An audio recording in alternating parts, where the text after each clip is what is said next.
The first segment being the housewives who take a lot of pride in saying, I have a very high pain tolerance, and they will probably keep suppressing their their emotions, their physical pain that they may be facing, until it starts showing on their bodies. Absolutely. And there's no wonder that Indian OTC market, OTC is basically over the counter drug medication. For anybody who is watching this show and does not understand what or know what OTC market is, it is basically you go to a pharmaceutical chemist shop and you ask for I have cold, I want this medication, I want a headache medication. And this, most of the women in my life, what I have seen, they're self-medicating, but not by their choice. It is either some person, probably a male counterpart in their families, who will say, why don't you take this? Take you have gas, take Antacid. If you have a headache, let's take... touched a nerve. Yeah, right. So we have been systematically told to take medication, to self-medicate. I want to ask you, Tanya, is self-medication is it harmful for women? Is self-medication harmful for women? Only because of two main reasons. Because many decisions about a woman's body is taken not by herself but somebody else in her family. And B, because women physiology is so fundamentally different from men. Absolutely. So I think as a rule of thumb, self-medication is harmful for everybody. But for women, like you rightly said, the subcontext or the nuances come into play, and it becomes even that much more harmful. 100% it is. And you actually touched, you said something that touched a nerve, because you spoke about having antacids when there's a little bit of gas or acidity. And believe it or not, at least 90% of the people I work with have had a history of abuse of antacids or antibiotics. So we are living in that kind of a time, right? Where and of course, this is again a very typical split of 70% women and 30% men. But that's just how, one, easily available certain medications are. And second, like you rightly said, there's a huge dialogue that we're all surrounded by.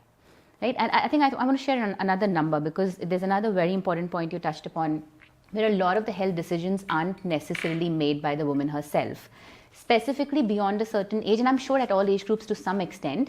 But when I see a lot of mothers of millennials coming in, right, so say a 60, 70-year-old or above the 60-year mark, even people that I work with, those women have not come to me themselves. Their sons, their nephews, their son-in-laws, or to some extent daughters, are the ones who bring them to me. Interesting point, because it takes a lot of effort to push these women who are, if I am 36 today, if my mother is 63, these people who are generation before us, it takes a lot of cajoling them into getting to a person who can actually help them. They would take the medication happily, because I've seen women a generation before us, they have been taking sugar medication every day before eating. And the repercussions for a person like me who is not studied medical per se, I wouldn't be able to know, but I have this understanding from whatever I've been reading that it is harming her body more than it's helping it. Absolutely. Do you see any cases like this in your... Oh my God. If you can share a story. Oh yes, I think every second case. I want to share a good story actually. So very recently, exactly 4 weeks ago, because I had my last session yesterday with this individual. So exactly 4 weeks ago, somebody that I've been working with who's a millennial bought their aunt to work with me, and she had been struggling for years, right? And struggling for years with absolutely no energy, obviously well into menopause, and gut health sort of compromised. We ran the blood work, looked at the markers, etc., etc. I gave her a certain protocol, because I like to approach this from lifestyle first, supplementation second, and then we'll see if we require some other intervention. And when we discussed the entire protocol, her thyroid markers were extremely clinically off. So there's two differences, right? I mean, one is being out of optimal ranges, or you're not clinically in the state of disease, but you're not necessarily functioning correctly. And then there is absolute clinical disease, right? So where the markers go outside of the ranges you see in your blood report, then you'll have your doctor tell you that, hey, listen, you have XYZ, as there's a terminology that's assigned to it.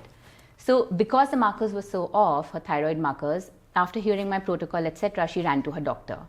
And her endocrinologist is like, hey, listen, this is absurd. Your thyroid is so bad, you have to get on Thyronorm immediately. If you don't do it now, then something, I don't even remember the list of stuff that she was handed in terms of what will happen if you don't get onto the medication.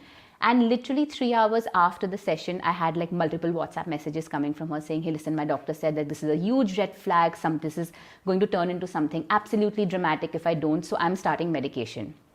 I said, pause. Let me jump on a call with you. I said, I want just 4 weeks. Okay, in 4 weeks, if the numbers don't start moving in the right direction, get on medication. I see. You struggle so much. You obviously had this for a while, right? You didn't have energy levels. So now I'm just asking for 4 more weeks.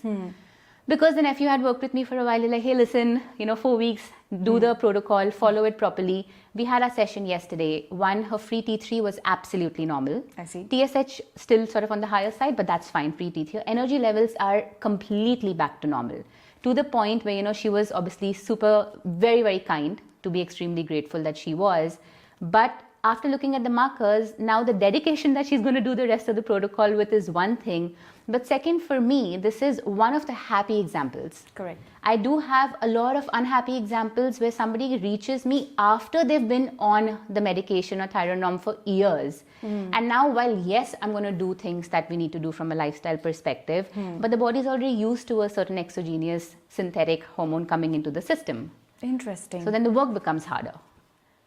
Okay, all right. So you're saying anybody who has been on a thyroid medication for quite some time, or let's say insulin medication or injection, Metformin or yes, they've been on that, functional medicine for them works differently than the ones who are just uninitiated in medicine? So I wouldn't say differently. I mean, the mechanism is essentially the same. It's just like saying, hey, listen, your system has become used to external support. Let me actually share an example. So let's say we have a fracture. Okay. And after the bone is healed and now we have to learn how to walk again, you're going to need support for a while. Correct. Before you can put the weight back on it. Correct. Right? So that support that you're on, if you don't put in, let's say you've gone years without now training the muscle again, and you've held on to the support for years, and then you decide, okay, now I want to restart. Versus the moment your bone was healed and your doctor said, hey, listen, go get the physio on, start training the muscle how to kind of handle the weight on its own, you'll be back walking out much faster. It's exactly that. So you've kind of had that little sort of support, external, I'm trying to look for the right word, but you get me. Like, you have sort of this external thing coming into the system. Correct. That the system for all of its chemical reactions had gotten used to. Now I can't just take that away immediately. You can't come to me today and I'll say, hey, listen, you've been having this for 15 years. Stop it tomorrow. I can't do that with the system. So now I have to work around it. I have to work on all of the other sort of chemical reactions, pathways, etc. Get you also to make the lifestyle changes, which by the way is the hardest thing to do. And then relook at that external thing or the medication that was coming in. So the mechanism remains the same. The short answer to the question is the mechanism remains the same. It's just that the roadmap becomes longer.